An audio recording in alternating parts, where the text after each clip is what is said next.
Hello hi नमस्कार, स्वागत है आप सभी का मैग्नेट ब्रेन्स पे। मेरा नाम आशीष कपलेश और आज हम चर्चा करने जा रहे हैं क्वेश्चन फॉर शॉर्ट आंसर्स। और भाई अगर आपको याद हो तो लास्ट सेशन में हमने इस चैप्टर के क्विक रिवीजन को कंप्लीट किया था एंड अब मैं उम्मीद कर रहा हूं कि आपको इस चैप्टर से रिलेटेड फॉर्मूलाज, कुछ इंपॉर्टेंट कॉन्सेप्ट्स पता होंगे और आपने फॉर्मूला लिस्ट भी बनाई होगी। नहीं बनाई तो अभी भी समय है भाई, क्विक रिवीजन देख के फॉर्मूला लिस्ट को बना लीजिए, क्योंकि जब आप सवाल करते हैं तो वो फॉर्मूला लिस्ट अपने साथ रखिए सो दैट आपको कोई समस्या ना रहे। ठीक है, तो चलिए भाई आज की कहानी को शुरू करते हैं, लेकिन उससे पहले पेन और पेपर लेकर तैयार है ना, बिकॉज सवाल आएगा, आप वीडियो को पॉज करेंगे, खुद से ट्राई करेंगे और ये चेक करना बहुत जरूरी है क्या आप उस क्वेश्चन को सॉल्व कर पाते हैं कि नहीं। तो चलिए भाई शुरू करें from the very first question. कहते हैं you are walking along a sea shore and a mild wind is blowing. Sir कितना मजा आएगा, है ना, मतलब सागर किनारे दिल ये पुकारे, है ना, पर दिल नहीं पुकारा, हवा बह रही है ना, एकदम मध्यम मध्यम सी हवा चल रही है और दिल पुकार नहीं रहा, दिल ये सोच रहा है भाई, ये सोच रहा है कि ये जो एयर ब्लो हो रही है इसका मोशन क्या वेव मोशन है कि नहीं है। हाँ हमें ये सोचना है ना। क्या सर इतने शानदार नजारा होगा, सागर किनारे बढ़िया एकदम मध्यम मध्यम सी हवा चल रही है और उसमें भी फिजिक्स घुसा दी। कोई बात, यही तो है बात, है ना। आप देखो फिजिक्स की खासियत यही है कि नेचर में आस पड़ोस में जो भी चीजें हो रही है उनके बारे में कौन बताता है, फिजिक्स बताता है। इससे प्यारा सब्जेक्ट और क्या हो सकता है फिर, है ना। चलिए भाई, तो क्या उसका मोशन वेव मोशन होगा कि नहीं होगा। यार वेव से रिलेटेड अगर हम चर्चा करें तो आप समझदार हैं, मैं भी समझदार हूं, हम वेव के बारे में कुछ बेसिक सी बातें तो जरूर जानते हैं। जैसे कि हम जानते हैं कि जब वेव का मोशन होता है तो उसमें पार्टिकल नहीं जाता है ना। वेव के मोशन के दौरान पार्टिकल नहीं जा रहा, पार्टिकल अपनी जगह पे ही रह के ऑसिलेट करता है। पहली चीज, कोई सा भी मोशन हो, अगर यहां पे हम बात करें पार्टिकल की, तो in case of the transverse wave particle क्या करेगा, वेव प्रोपगेशन के परपेंडिकुलर ऑसिलेट करेगा। This is the direction for wave motion. और पार्टिकल का जो ऑसिलेशन होगा वो कैसा होगा, अप्स एंड डाउन वाला। तो ये कर्व कुछ इस प्रकार से बनता है इसका। फिर समझ रहे हो ना तुम लोग, समझते हो ना, ऐसे पार्टिकल क्या करते हैं, ऑसिलेट करते हैं इसमें। तो पार्टिकल ऑसिलेट कर रहा है अपनी जगह पे, ऐसा नहीं होता कि पार्टिकल उठ के कहीं और चल जाए, है ना। पार्टिकल अभी यहां पे है, थोड़ी देर बाद दिख रहा है पार्टिकल भाई साहब यहां पहुंच गया, ना ना ना, ऐसा कभी नहीं होता भाई। तो पहली चीज पार्टिकल का मोशन नहीं होगा। दूसरी चीज पार्टिकल जो है वो ऑसिलेट करेगी, सिंगल डायरेक्शन में मोशन नहीं हो रहा है पार्टिकल का, पार्टिकल विल ऑसिलेट।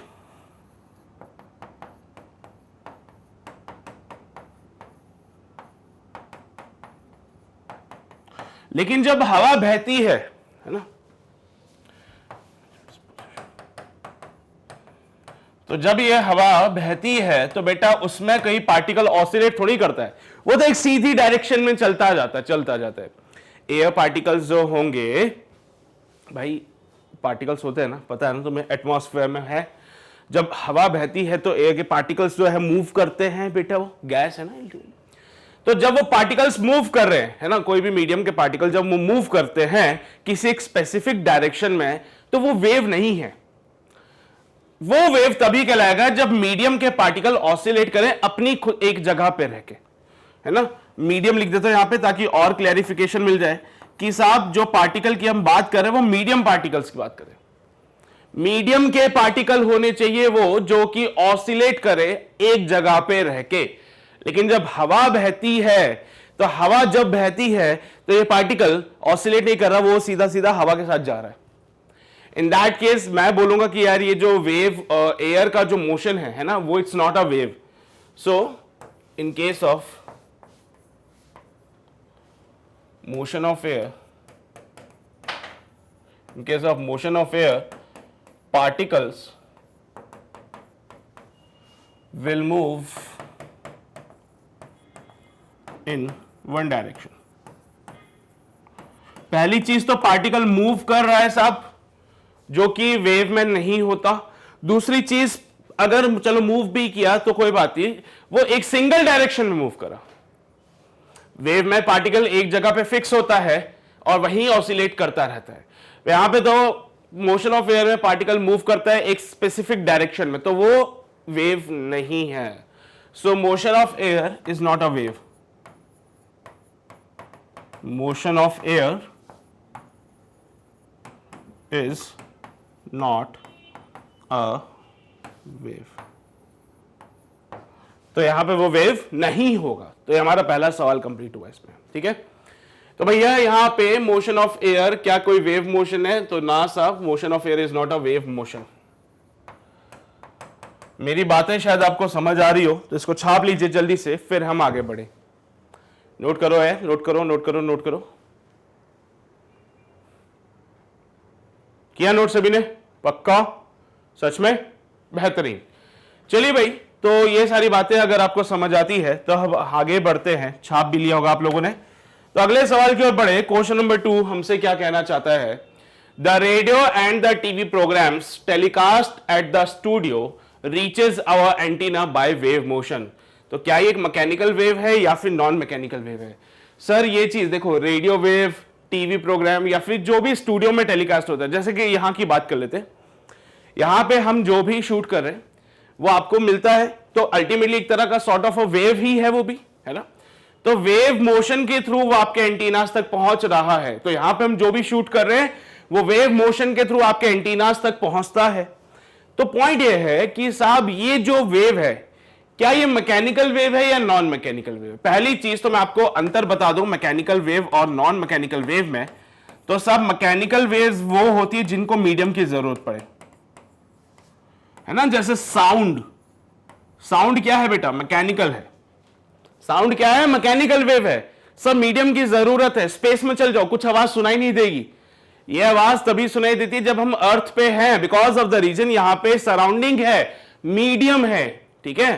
तो यहां पे अगर मैकेनिकल वेव है तो इसको मीडियम की रिक्वायरमेंट पड़ती है। तो medium is required for propagation, medium is required for propagation.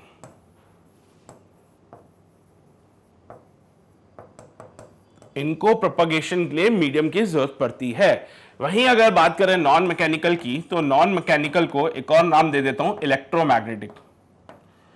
वैसे मैंने आपको बताई थी सारी बातें, है ना। इलेक्ट्रोमैग्नेटिक वेव्स जो मैंने बताई थी, जिनको कोई मीडियम की जरूरत नहीं होती। एग्जांपल के तौर पे लाइट, लाइट को किसी मीडियम की जरूरत नहीं पड़ती। तो वैसे ही बेटा जी रेडियो प्रोग्राम्स और टीवी प्रोग्राम जो होते हैं जिनको कि टेलीकास्ट किया जाता है स्टूडियो पे, वो आपके घर तक पहुंच जाते हैं बाय वेव। तो ये बेटा नॉन मैकेनिकल वेव होते हैं ना। They don't require any medium for propagation, they don't require any medium for propagation.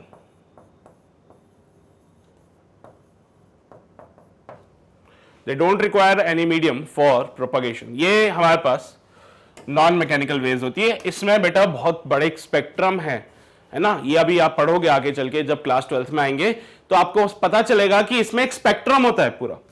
Electromagnetic wave का एक स्पेक्ट्रम है जिसमें रेडियो वेव्स भी आती है ना। तो ये एक पूरा एक स्पेक्ट्रम होता है इलेक्ट्रोमैग्नेटिक वेव्स का, जिसमें कि अलग अलग प्रकार की वेव्स आती है और इन वेव्स को कोई मीडियम की जरूरत नहीं है। मतलब आप अगर यहां पे थोड़ी देर के लिए आप वैक्यूम कर दीजिए, है ना।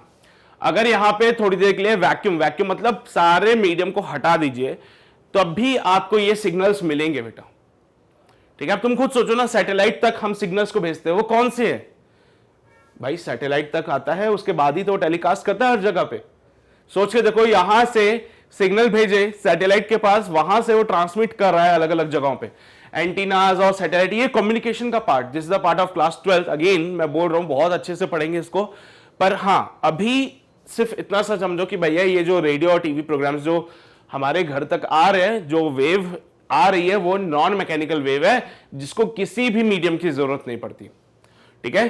तो यहां पे ये जो रेडियो एंड टीवी प्रोग्राम्स हैं, ये सारे जो है इसमें आते हैं बेटा रेडियो वेव्स वगैरह, इसी में ही आती है, ठीक है। और इसके एग्जांपल के आप बात कर सकते हो तो साउंड वेव, भाई बिना मीडियम के तो आवाज सुनाई नहीं देती, लेकिन हाँ रेडियो वेव्स वगैरह और टीवी प्रोग्राम्स वगैरह ये ट्रांसमिट हो जाते हैं, ठीक है। समझते हैं बात को, कोई शक तो नहीं है? छाप लीजिए इतनी सी बातें, फिर हम आगे बढ़े। किया नोट सभी ने? पक्का? चलिए भैया आगे बढ़ते हैं।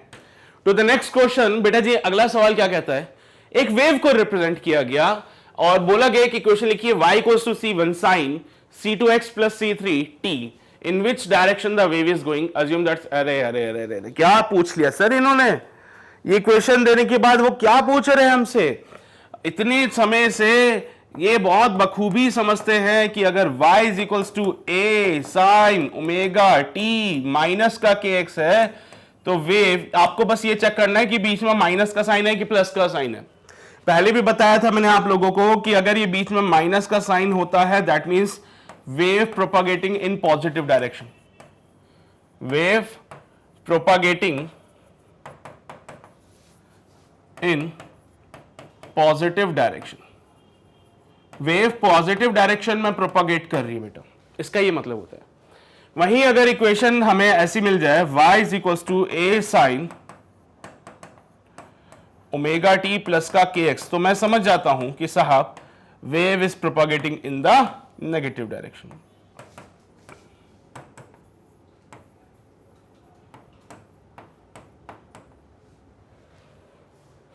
अब सुनो, देखो सवाल में इन्होंने क्या बोला है, y equals to c1 sign, क्या लिखा है यहां पे देखो, सब बीच में प्लस का साइन है।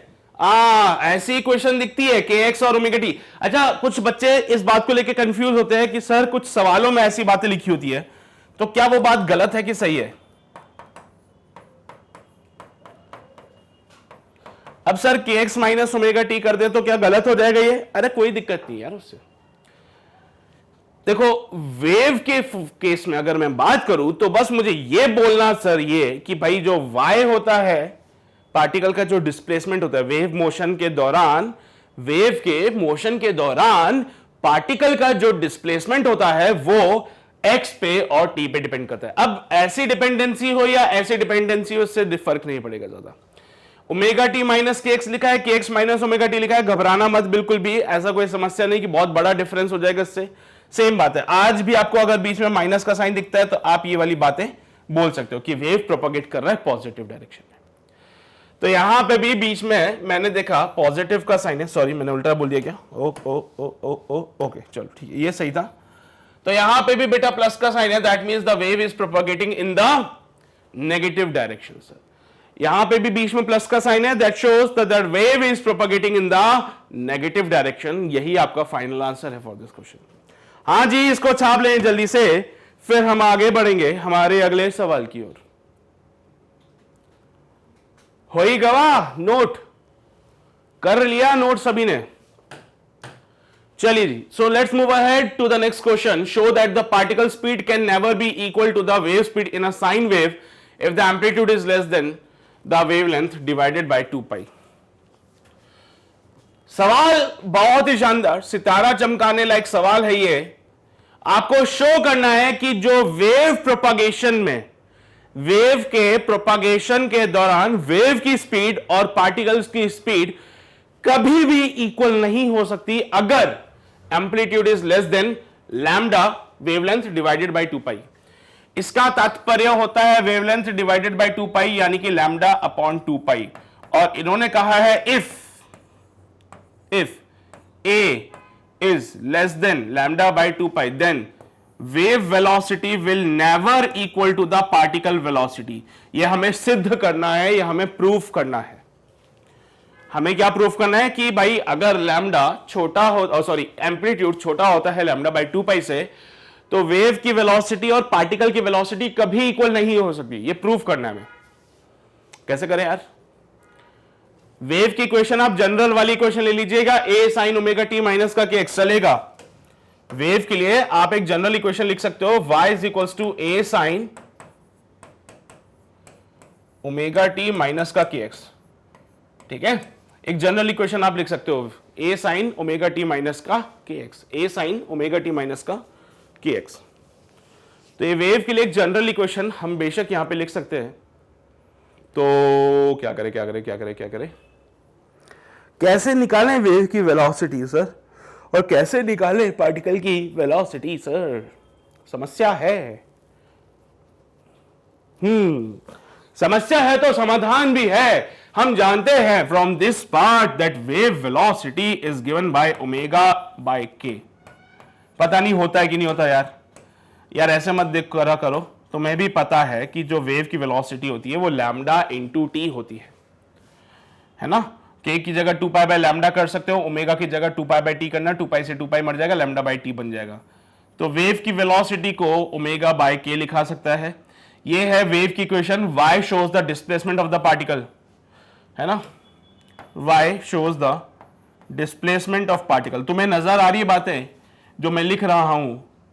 और बेटा जी अगर ये पार्टिकल का डिस्प्लेसमेंट है तो पार्टिकल की वेलोसिटी अगर मुझे चाहिए तो मैं y का डिफरेंशिएशन टाइम के साथ कर देता हूं, क्योंकि सर जी डिस्प्लेसमेंट का डिफरेंशिएशन टाइम के रेस्पेक्ट में करने से पार्टिकल की वेलोसिटी मिल जाएगी।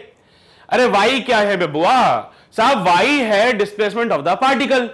अगर y is the displacement of the particle तो इसका समय के साथ डिफरेंशिएशन करने से वेलोसिटी मिलती है, और जब वेलोसिटी मिल गई तो यहां पे dy by d t is equals to a omega sine का differentiation cos omega T minus का के एक्स। ठीक है, तो ये क्या है? पार्टिकल की वेलोसिटी, पार्टिकल की वेलोसिटी। तो ये Vp is the particle velocity, Vw is the wave velocity. ये कहते हैं कि अगर a less than lambda by 2 पाई होगा तो ये कभी इक्वल नहीं हो सकते। तो मैं काम करता हूं, मैं दोनों को बराबर करके देखता हूं, मैं दोनों को बराबर करके देखता हूं। देखो जो बात इन्होंने बोली है उसके विपरीत काम हम करेंगे। विपरीत बोले तो अगेंस्ट में काम करेंगे। तो इन्होंने कहा कि भैया दोनों बराबर नहीं होंगे अगर a छोटा है लैम्डा बाय 2 पाई से। तो मैं पहले दोनों को बराबर करके देखता हूं कि अगर दोनों बराबर होते तो क्या होता है। If VW is equals to VP, so omega upon K is equals to, बेटा जी VP कितना? A omega cos omega T minus का KX होता है। ओमेगा से ओमेगा निपट जाएगा तो K को बेटा 2 पाई बाय लैम्डा लिखते हैं, तो इस can be written as lambda divided by 2 pi. 1 upon K को क्या लिखा बेटा? 1 अपॉन K को लिखा lambda upon 2 pi is equals to A cos omega T minus का kx। सेकेंडली बेटा जी cos omega T minus kx, cos omega T minus का kx will be is equal to lambda upon 2 pi into a। Since cos omega T minus kx will be less than और equals to 1, बेटा क्या होगा? या तो 1 से छोटा या फिर 1 के बराबर होगा, या तो 1 से छोटा या 1 से बराबर। सो lambda upon 2 pi a less than और इक्वल्स टू 1। तो बेटा जी यहां से a को उधर ले जाओ, it shows a greater than और इक्वल्स टू लैम्डा अपॉन 2 पाई।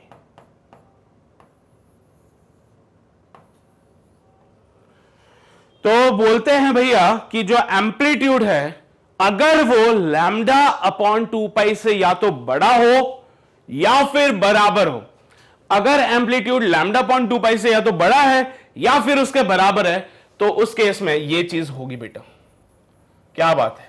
मतलब अगर एम्पलीट्यूड बड़ा है लैम्डा अपॉन 2 पाई से या फिर बराबर है लैम्डा अपॉन 2 पाई के, तो दोनों वेव की वेलोसिटी और पार्टिकल की वेलोसिटी इक्वल होगी। लेकिन अगर एम्पलीट्यूड छोटा हो जाए तो ये कभी बराबर नहीं हो सकती। दोनों की वेलोसिटीज को बराबर करने के लिए एम्पलीट्यूड को छोटा होना पड़ेगा लैम्डा अपॉन 2 पाई से। दोनों की वेलोसिटीज को बराबर करने के लिए एम्पलीट्यूड को लैम्डा अपॉन 2 पाई से छोटा होना पड़ेगा, तो ही जाके दोनों बराबर नहीं हो सकती। यानी कि यह बात बिल्कुल सही है, हेंस प्रूव्ड। ये कैसे प्रूव किया सर आपने? हैं? अरे यार उसने क्या बोला कि अगर एम्पलीट्यूड छोटा है लैम्डा अपॉन 2 पाई से तो वेव की वेलोसिटी और पार्टिकल की वेलोसिटी बराबर होनी चाहिए, ये आपको शो करना है। तो सर या तो मैं इसको सही साबित कर दूं या तो मैं इसको गलत साबित कर दूं, यही तो हो सकता है। या तो मैं ये साबित कर दूं कि ये ऐसा हो रहा है या फिर इसके अगेंस्ट में कुछ और हो रहा है तो उसको साबित कर दूं। तो मैंने बोला एक काम करो, पहले ये चेक करो कि वेव की वेलोसिटी और पार्टिकल की वेलोसिटी कब बराबर होती है। तो जब वेव की वेलोसिटी और पार्टिकल की वेलोसिटी को बराबर किया तो हे भगवान, मैं ये क्या देख रहा हूं कि एम्पलीट्यूड लैम्डा अपॉन 2 पाई से बड़ा हो गया। ओ हो, क्या बात है, क्या बात है। अब सुनो जरा, अगर एम्पलीट्यूड बड़ा है लैम्डा अपॉन 2 पाई से, उस टाइम पे वेव की वेलोसिटी और पार्टिकल की वेलोसिटी बराबर है। अच्छा, अगर एम्पलीट्यूड छोटा हो जाए तो फिर ये बराबर नहीं हो पाएंगे। तो भैया यही तो है, हो गया ना हेंस प्रूव्ड, हो गया ना हेंस प्रूव। अगर ये बड़ा है लैम्डा अपॉन 2 पाई से या बराबर है तो बराबर होंगी। सर अगर ये छोटा हुआ तो बराबर नहीं होंगी। लो भाई, हेंस प्रूव्ड। हाँ, अब थोड़ा थोड़ा सा दिमाग चल रहा है ना, बत्ती जल रही है अभी धीरे धीरे करके, थोड़ी थोड़ी सी। कोई बात नहीं, बत्ती जलेगी और जलेगी, पर इसको छाप लो पहले, ठीक है। इसको नोट कर लो, नोट करो, नोट करो, फिर हम आगे बढ़ते हैं। किया नोट सभी ने? चलो भाई, बेहतरीन। सो आगे बढ़ते हैं बेटा जी अगले सवाल की ओर। क्वेश्चन नंबर 4 के बाद आती है कहानी क्वेश्चन नंबर 5 की। Two wave pulses identical in shape but inverted with respect to each other are produced at the two ends of a stretched string. At an instant when the pulses reaches the middle, the string becomes completely straight. What happens to the energy of the two pulses? भाई दो wave pulses है जो identical in shape है बेटा। Identical in shape कहने का तात्पर्य वो एम्पलीट्यूड को बराबर कर रहा है, ठीक है। आइडेंटिकल इन शेप कहने से वो इशारा करता है कि लगभग एम्पलीट्यूड्स में कोई अंतर नहीं है, लेकिन हाँ they are inverted with respect to each other. यानी कि अगर मान लीजिए एक वेव ऐसे आ रही है तो एक वेव ऐसे आ रही है, ये वेव इधर जाएगी और ये वाली वेव इधर जाएगी। आइडेंटिकल इन शेप है बेटा जी, यानी कि जितना एम्पलीट्यूड इसका होगा उतना ही एम्पलीट्यूड यहां भी मान लो इसका होने वाला है। बिल्कुल से इसका एम्पलीट्यूड पॉजिटिव में, ये इन्वर्टेड है इसलिए इसका एम्पलीट्यूड नेगेटिव में। बेटा ये इन्वर्टेड है ना, इसलिए एम्पलीट्यूड नेगेटिव हो जाता है ना। साइन कन्वेंशन की कहानी जानते हो, ऊपर की तरफ पॉजिटिव नीचे की तरफ नेगेटिव वाली बातें। तो जब एम्पलीट्यूड ऊपर की तरफ जा रहा है यानी एम्पलीट्यूड क्या होता है? Maximum displacement. भाई एम्पलीट्यूड क्या है? क्या है सर एम्पलीट्यूड? अरे भाई मैक्सिमम डिस्प्लेसमेंट, और डिस्प्लेसमेंट बीइंग अ वेक्टर तो डायरेक्शन तो लगाओगे ना। तो भाई ऊपर की तरफ मैक्सिमम डिस्प्लेसमेंट पॉजिटिव, नीचे की तरफ मैक्सिमम डिस्प्लेसमेंट नेगेटिव, तो ऊपर की तरफ पॉजिटिव एम्पलीट्यूड, नीचे की तरफ नेगेटिव एम्पलीट्यूड। तो अब जब ये दोनों आपस में मिली तो मिलके एक दूसरे को खत्म कर दिया और एक स्ट्रेट लाइन बन गई बेटा। यहां पे at an instant when the pulses reaches the middle the string become completely straight. जैसे ही दोनों बीच में आई, यहां पे रस्सी बिल्कुल सीधी हो गई। What happened to the energy of the two pulses? तो भाई आप भी जानते हो, मैं भी जानता हूं कि जब भी कोई वेव होती है उसके पास एनर्जी होती है, वो एनर्जी को फॉरवर्ड करती है। तो जब यहां से वेव आई और यहां से भी वेव आई तो ये एनर्जी को लेके आ रही थी। जब ये दोनों वेव्स आपस में इधर मिडल पे आई तो हम क्या देख रहे हैं कि जो रस्सी है वो स्ट्रेट हो जाती है। The string becomes completely straight. Oh my God, अब जो ये वेव थी, क्योंकि जब ये ऐसा ही कुछ समय के बाद ऐसी कहानी हो गई, बिल्कुल कुछ समय के बाद कहानी ऐसी हो गई बेटा, बिल्कुल स्ट्रेट वायर। ये वेव्स थी, अपोजिट डायरेक्शंस में आ रही थी। कुछ समय के बाद हम देख रहे हैं कि साहब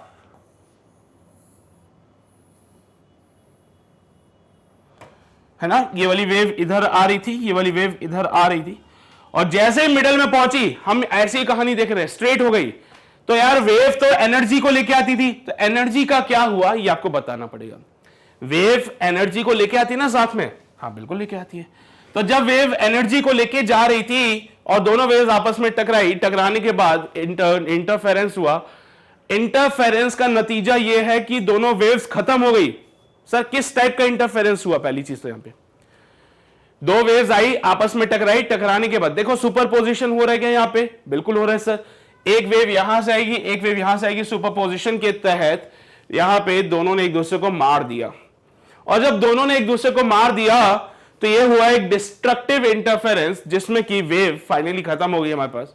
तो बेटा जी पहली चीज तो कि साहब कहानी है डिस्ट्रक्टिव इंटरफेरेंस की। किसकी कहानी चलेगी? ये डिस्ट्रक्टिव इंटरफेरेंस की कहानी चलेगी।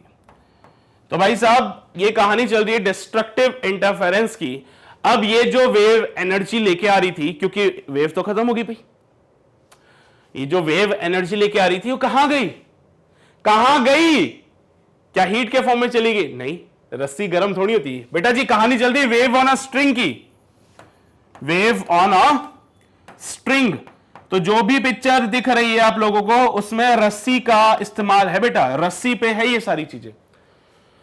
तो जब ये आपस में टकराई, डिस्ट्रक्टिव इंटरफेरेंस हुआ और ये वेव खत्म हो गई, तो एनर्जी का क्या होगा? सर वो जो एनर्जी इनके पास थी, एनर्जी डेंसिटी के फॉर्मेट में होती है, फिर इंटेंसिटी या फिर पावर के फॉर्म में, वो कन्वर्ट होती है पोटेंशियल एनर्जी के फॉर्म में और वो स्टोर हो जाती है ना। तो जो एनर्जी लेके आ रही थी वो स्टोर हो गई इन द स्ट्रिंग। समझो, जो एनर्जी ये लेके आ रही थी वेव्स, वो सारी की सारी इस रस्सी के अंदर स्टोर हो जाती है, और जो स्टोर्ड फॉर्म ऑफ एनर्जी होता है वो तो तुम्हें पता ही है ना। तो ये बात सही रहेगी। What happened to the energy of the two pulses? So the energy of these two pulses gets stored in the string. वो इस स्ट्रिंग के अंदर स्टोर हो जाती है। अच्छा, हीट के फॉर्म में निकलती तो रस्सी गर्म होनी चाहिए थी, लेकिन ऐसा भी नहीं होता कि बहुत ज्यादा गर्म होती रस्सी, हमें मिलती नहीं रस्सी गर्म, नॉर्मल दिखती है बिल्कुल। भाई अगर बहुत हीट के फॉर्मेट में निकलती तो रस्सी को तो गर्म होना चाहिए था ना, ऐसा तो हुआ नहीं। मतलब वो एनर्जी कहां चलेगी? रस्सी के पास चलेगी in the form of its energy, potential energy, क्योंकि स्टोर्ड फॉर्म ऑफ एनर्जी यही है। क्लियर रहेगी बात सभी को? तो इसमें कुछ छापने वाली बातें और तो नहीं लगती, ठीक है। तो यहां पे बस इतना से लिख लेना, they get stored in the form of potential energy, ठीक है। The energy get stored in the form of potential energy. लिख दूं क्या?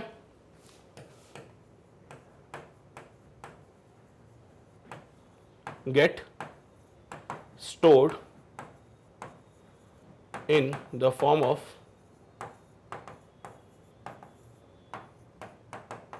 बस इतनी सी बात छाप लो जल्दी से, फिर हम आगे बढ़ेंगे हमारे अगले सवाल की ओर। चलिए भाई, छाप लिया होगा सभी ने, तो आगे बढ़ते हैं to the next question. Question number 5 के बाद क्वेश्चन 6 हमसे क्या कहता है? Show that for a wave travelling on a string y max upon v max equals to v max upon, बेटा ये a है ना। तुम लोग सोचोगे अल्फा क्या होता है, तो अल्फा को एंगुलर एक्सेलरेशन मत ले लेना यार, है ना, इट्स जस्ट एक्सेलरेशन, क्योंकि वेव की बात हो रही है तो ये यहां पे वेव के एक्सेलरेशन की बात हो रही है बेटा, है ना, not angular acceleration, just acceleration of the particle, ठीक है। y max displacement of the particle हो जाएगा, y max is the displacement of the particle, v max is the velocity of the particle, है ना। अब मैक्स बोला है तो फिर तुम समझदार हो कि यहां पे मैक्सिमम वेलोसिटी की ही बात करेगा वो, but yes it is the velocity of the particle and again this acceleration of the particle. Displacement, maximum displacement of the particle, maximum velocity of the particle, maximum acceleration of the particle, ये कहानी है। तो आपको show करना है कि ये चीज होती है। सेकेंडली उन्होंने बोला can we use the componendo and dividendo thought in the algebra to write this equation as y max plus v max upon y max minus का v max is equal to v max plus a max upon v max minus का a max। क्या इसमें componendo dividendo लगा सकते हैं हम लोग? क्या इसमें कंपोनेंडो डिविडेंडो का इस्तेमाल किया जा सकता है क्या? ये बताना है आपको। सोचना पड़ेगा सर, सोचना पड़ेगा साहब। चलो यार एक बात बताओ मुझे, क्या आपको पता है equation for the wave travelling on a string? तो साहब इस पे जो इक्वेशन आती है given by y equals to a sine omega t minus का kx, this the equation for a wave जो कि पॉजिटिव डायरेक्शन में जा रही है। This is the equation of a wave जो कि पॉजिटिव डायरेक्शन में जा रही है। साहब इसका एक बार डिफरेंशिएशन कर दीजिए, तो dy बाई डी टी किया तो इससे मिलेगा velocity given by a omega cos omega T minus का t। फिर इसका फिर से डिवाइड किया टाइम के रेस्पेक्ट में तो मिलेगा एक्सेलरेशन गिवन बाय माइनस का a ओमेगा का square sine omega T minus का kx। बेटा जी यहां से अगर हम बात करें तो y मैक्स तब होता है जब आपको साइन का मैक्सिमम वैल्यू मिले जो कि 1 होता है। भाई साइन का मैक्सिमम वैल्यू 1, मैग्नीट्यूड की बातें करते हैं, प्लस माइनस भूल जाना थोड़ी देर के लिए, तो वाई मैक्स एम्पलीट्यूड के बराबर होगा। Similarly V max A omega के बराबर होगा, और सिमिलरली ए मैक्स बराबर होगा ए ओमेगा स्क्वायर। बेटा जी जस्ट मैग्नीट्यूड वाली बातें भूल जाओ, मैग्नेट की यहां पे कोई डायरेक्शन वाली बातें भी थी, भूल जाओ डायरेक्शन की बातें, जस्ट मैग्नीट्यूड वाली बातें हैं। तो चलिए भाई वाई मैक्स है, वी मैक्स है, ए मैक्स है, पुट करते हैं इस फॉर्मूले में, अगर सेटिस्फाई हो गया तो बहुत बढ़िया। सुनो ना, वाई मैक्स की जगह पे मैं ए पुट कर रहा हूं, वी मैक्स की जगह ओमेगा ए पुट कर रहा हूं, फिर वी मैक्स की जगह ओमेगा ए पुट कर रहा हूं, और ए मैक्स की जगह ओमेगा स्क्वायर ए पुट कर रहा हूं। ए से ए निपट गया, ए से ए निपट गया, ओमेगा से ओमेगा निपट गया, तो 1 by omega is equal to 1 by omega. हम देख रहे हैं कि LHS इक्वल्स टू RHS है, तो बिल्कुल हम ये काम कर सकते हैं। तो ये बात बिल्कुल सही बोली है, कोई गलती नहीं है, सही है, बिल्कुल सही बोला इन्होंने। Show that this part is valid, तो हमने शो कर दिया। अब फिर से वही बात हुआ कि शो करने के अलग अलग तरीके होते हैं, चाहो तो आप वैल्यूज को निकाल के सीधा पुट कर दीजिए। अगर LHS इक्वल्स टू RHS आता है तो ये बिल्कुल सही है। अरे आपने क्या किया, V max, Y max, A max सब निकाल के इसमें पुट कर दिया। जब सॉल्व करने पे LHS और RHS बराबर आते हैं तो ये चीज सही है, तो ये बात सही है, ठीक है। अच्छा अब सुनो, सेकेंडली उन्होंने क्या पूछा है, क्या आप कंपोनेंडो डिविडेंडो का यूज कर सकते हो? तो सर एक बात बताओ, क्या मैं वाई मैक्स में वी मैक्स को जोड़ सकता हूं? क्या मैं वाई मैक्स में वी मैक्स को जोड़ सकता हूं?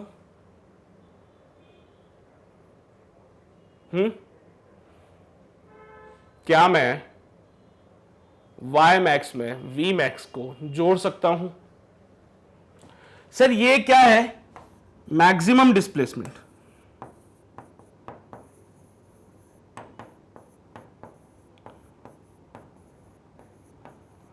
ये क्या है? Maximum displacement. ये क्या है? Maximum velocity.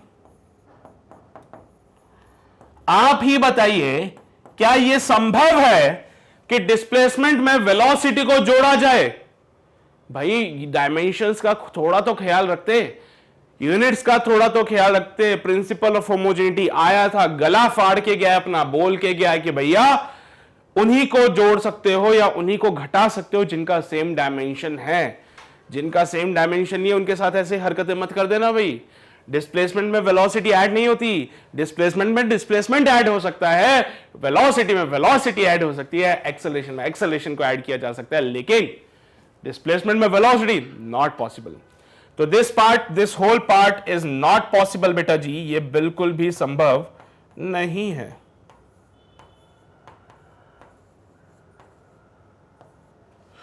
ये बात बिल्कुल भी संभव नहीं है, इट्स नॉट पॉसिबल, ठीक है।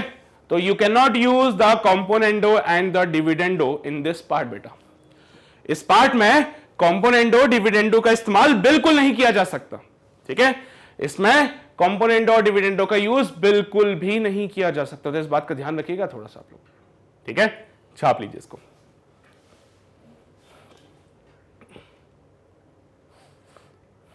छाप लिया, नोट किया सभी ने? पक्का?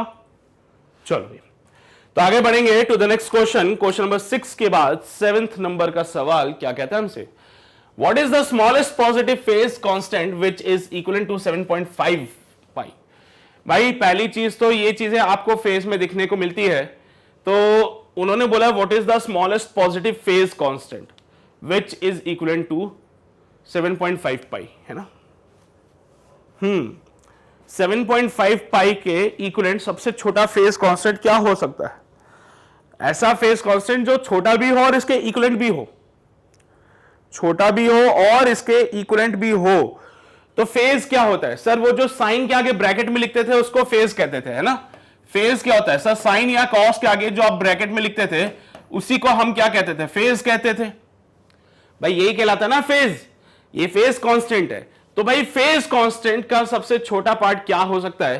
तो इसको क्या मैं ऐसे लिखूं क्या बेटा, sine of 3 into 2 pi 6 pi plus का 1.5 पाई। तो एक बात बता मेरे बच्चे, ये वाली चीज तो हम अलग से लिखते हैं, ओमेगा टी इंटू और ऐसे करके कहानी आ जाती है हमारे पास, ठीक है।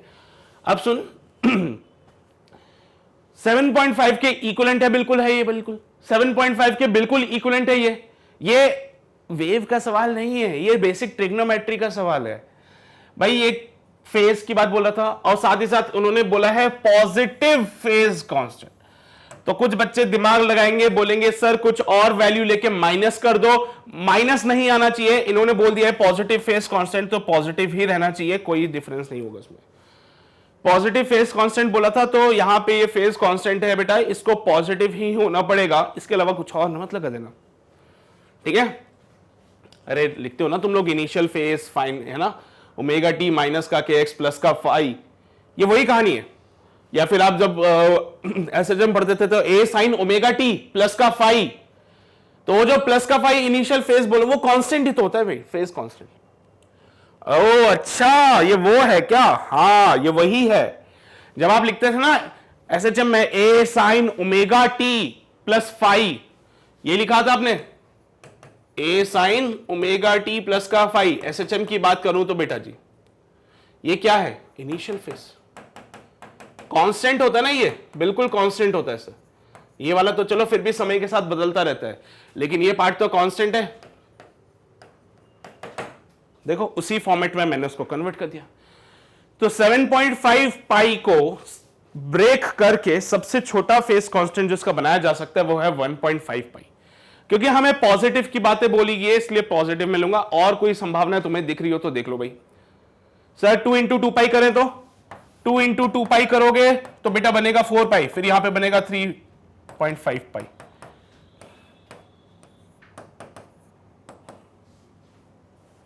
समझ रहे हो बात, तो समझ रहे सर 2 पाई 4 पाई करें तो, अच्छा तुमने दिमाग लगाया कि सर यहां पे 4 इंटू 2 पाई कर दें, बेटा जी 4 टू जा 8 होता है, 8 पाई बड़ा हो जाएगा, नॉट पॉसिबल, नॉट पॉसिबल।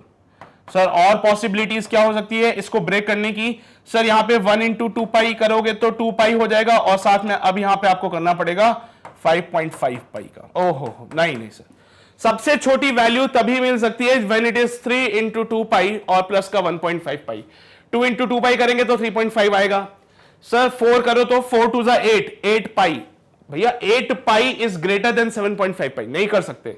ये वाला देखो सर 1 इंटू 2 पाई करो तो फिर 5.5 आएगा, तो स्मॉलेस्ट फेज कांस्टेंट तो हमें यही मिलने वाला है।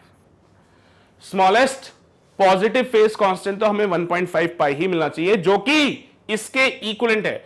ऐसे नहीं हर कुछ बना दो, है ऐसा नहीं होता कि हर कुछ बना दिया सर हमने जो भी अच्छा लगा, नहीं ऐसा नहीं होता है ना।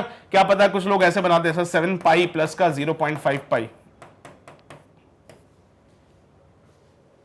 बात नहीं बनेगी ना, फिर इसमें बात नहीं बनेगी ना, इसको 2 पाई में कन्वर्ट नहीं कर पाओगे ना आप।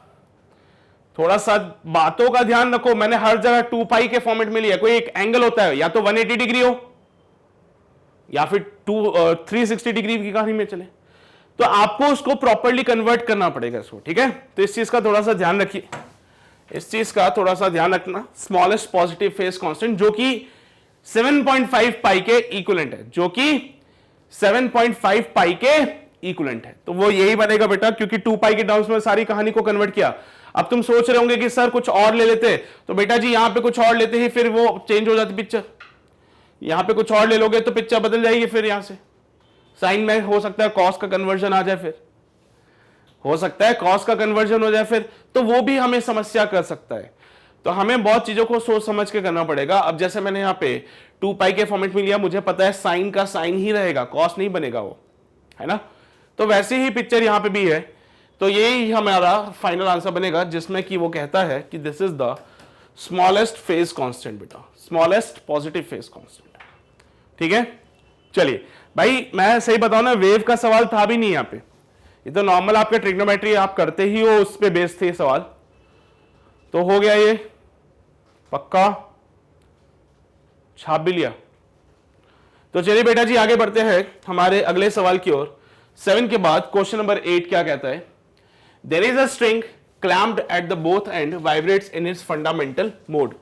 भैया एक रस्सी जिसको कि दोनों तरफ से बांध के रखा है, it vibrates in its fundamental node, fundamental mode में वो वाइब्रेट करती है. Is there any position except the end on the string which can be touched without disturbing the motion? क्या एंड को छोड़ के क्या कोई ऐसा पॉइंट है रस्सी पे जिसको छुआ जाए विदाउट डिस्टर्बिंग द मोशन? पहली चीज तो बेटा आपने दोनों एंड से इसको फिक्स करके रखा है और वाइब्रेट करा रहे हो, यानी कि स्टेशनरी वेव है. आपने इसको दोनों एंड से क्लैंप यानी बांध के रखा है और फिर वाइब्रेट करा रहे हो, यानी कि स्टेशनरी वेव. पहली बात तो स्टेशनरी वेव की कहानी.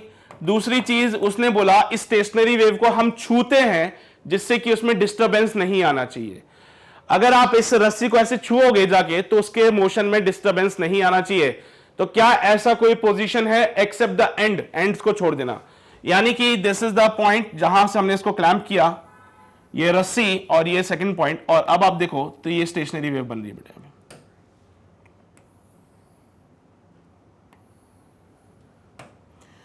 सो this is the fix point node.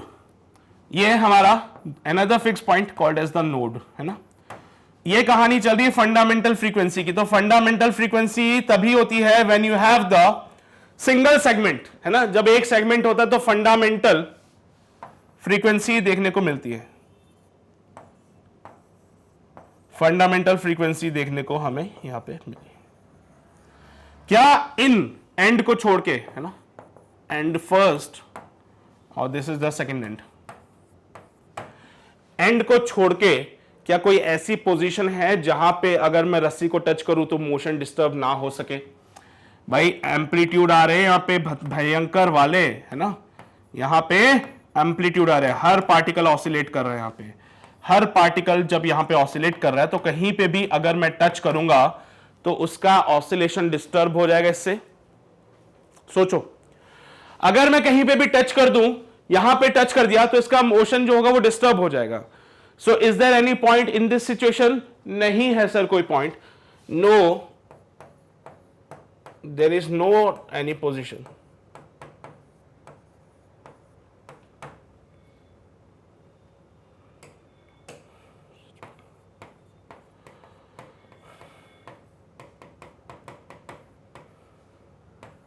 on the string which can be touched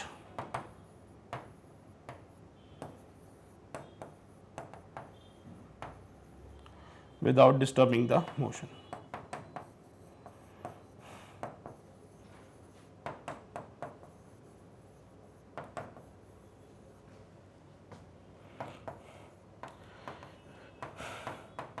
तो भाई फंडामेंटल फ्रीक्वेंसी के केस में तो ऐसी कोई पोजीशन देखने को नहीं मिलती. तो उसने बोला ठीक है फंडामेंटल फ्रीक्वेंसी में नहीं मिलेगा. क्या ये चीज पॉसिबल हो सकती है? If the string vibrates in the first overtone, अगर ये स्ट्रिंग वाइब्रेट करे उसके फर्स्ट ओवरटोन में तो क्या पॉसिबिलिटीज है? फर्स्ट ओवरटोन मतलब सेकंड हार्मोनिक है ना. उसने बोला फर्स्ट ओवरटोन, तो बेटा फर्स्ट ओवरटोन का मतलब पता है क्या होता है? Second harmonic. फर्स्ट ओवरटोन मतलब सेकंड हार्मोनिक की बात कर रहे हो. सेकंड हार्मोनिक में कहानी तुम्हें भी पता है, मुझे भी पता है कैसी होती थी.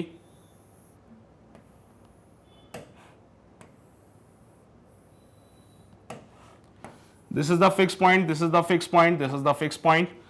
पहला नोड यहां आता है, दूसरा नोड यहां आता है और तीसरा नोड यहां आता था है ना. तो this is the situation for the first overtone. First overtone बोले तो सेकंड हार्मोनिक. सेकंड हार्मोनिक में दो सेगमेंट्स होते थे. सेकंड हार्मोनिक में दो दो सेगमेंट्स होते थे.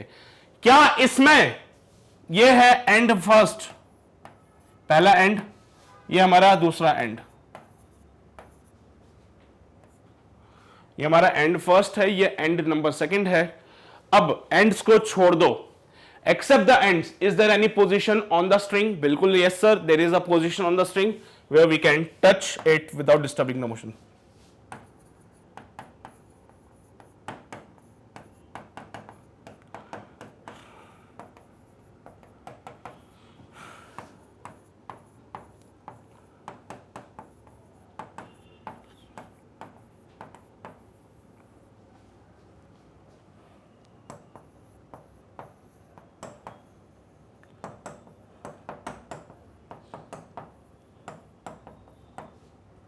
लो भाई लिख लो ये सारी बातें जो मैं अभी लिखने जा रहा हूं। हाँ जी, ये वाली बातें छापने की है। तो भाई फर्स्ट ओवरटोन की मैं बात करूं जिसको कि सेकंड हार्मोनिक भी कहते हैं, तो इस सिचुएशन में यहां ऑसिलेशन तो होगा ही होगा, यहां पे भी ऑसिलेशन होगा, यहां भी ऑसिलेशन होगा और यहां भी ऑसिलेशन होगा, इधर भी ऑसिलेशन, इधर भी ऑसिलेशन, इधर इधर होने दो ऑसिलेशन, लेकिन एक ऐसा पॉइंट मुझे मिलता है बीच में जहां पे ऑसिलेशन नहीं हो रहा। और बेटा जी जहां ऑसिलेशन नहीं है वहां आप टच कर सकते हो, वहां पे टच करने से मोशन में कोई भी प्रभाव नहीं पड़ेगा, वहां पे टच करने से मोशन पे कोई भी इफेक्ट नहीं पड़ेगा। तो yes you can touch this point, ठीक है, यहां पे टच करने से मोशन पे कोई फर्क नहीं पड़ता है, तो आप इस पॉइंट पे टच कर सकते हो जाके, इस पॉइंट से कोई इफेक्ट नहीं आएगा। तो यह है कहानी क्वेश्चन नंबर 8 की, इसको छाप लीजिए जल्दी से बेटा, फिर हम आगे बढ़ते हैं। कर लिया नोट सभी ने? पक्का? सच में? चलिए भाई बेहतरीन। तो यहां पे क्वेश्चन नंबर 8 होता है समाप्त, और इसी के साथ समाप्त होता है हमारे आज का ये छोटा सा सेशन भी। सो उम्मीद करता हूं ये जो चंद सवाल मैंने आपको कराए हैं ये आपको बढ़िया तरीके से समझ आए होंगे। कोई समस्या, कोई परेशानी किसी भी प्रकार की अगर आपको लगता है आ रही है तो आप प्लीज उसको कमेंट सेक्शन में जाके जरूर लिखिए, सो दैट उसका समाधान हम आपको दे सकें, ठीक है। साथ ही साथ वीडियोस को अगर दोबारा देखना चाहते हैं तो सबसे बेहतर रहेगा कि आप हमारे ऑफिशियल वेबसाइट www.magnetbrains.com पे जाइए, वहां पे क्लास 11 फिजिक्स HC वर्मा में जा सकते हैं, वहां पे आपको ये सारे के सारे वीडियोस प्रॉपर में चैप्टर वाइज सीक्वेंस में लगे हुए मिलेंगे, जिससे कि आपको कभी भी कोई भी चीज, कोई भी वीडियो को ढूंढना नहीं पड़ेगा, ठीक है। बाकी भैया नोट्स अगर आपको चाहिए तो आप डिस्क्रिप्शन बॉक्स में जाइए, वहां पे लिंक अवेलेबल है, उन लिंक के थ्रू आप नोट्स को भी प्राप्त कर सकते हैं, है ना। तो भाई आगे के फर्दर प्रोसेस होते हैं, आप उनको फिलअप कर दीजिएगा सो आपको नोट्स के एक्सेस मिल सके। सेकेंडली अगर आप बुक्स के लिए भी सर्च कर रहे हैं ना तो बेटर रहेगा अपनी सर्च को अब रोक दो मैग्नेट ब्रेन्स पे आके, क्योंकि यहीं पे आपको मिलती है best books for your subject. तो उन बुक्स के लिए भी अगर आपको जानकारी चाहिए तो आप अगेन मैं तो कहूंगा कि डिस्क्रिप्शन बॉक्स में जाइए, लिंक अवेलेबल है, वहां के थ्रू आप बुक्स के लिए भी कर सकते हैं अपनी रिक्वायरमेंट जो भी आपकी है बुक्स को लेकर, ठीक है। तो ये सारी चीजें आपको मैग्नेट ब्रेन्स में मिल जाती है बेटा, वो भी फ्री ऑफ कॉस्ट। तो बिल्कुल यार इस चीज को थोड़ा सा कंसीडर करते हुए चलिएगा, एक बार देख लीजिएगा बुक्स वगैरह का एक्सेस वहां पे कैसे रहेगा, है ना। उसका जो भी फॉर्म वगैरह होगा उसको फिल कर दीजिएगा, जिससे कि आपको फर्दर डिटेल्स प्राप्त हो जाएंगी, ठीक है। चलिए भाई, तो इतनी सी बातें हमारे आज के सेशन के लिए। मिलते हैं आपसे अगले सेशन में, तब तक अपना ध्यान रखिए, पढ़ाई करते रहिए। All the very best.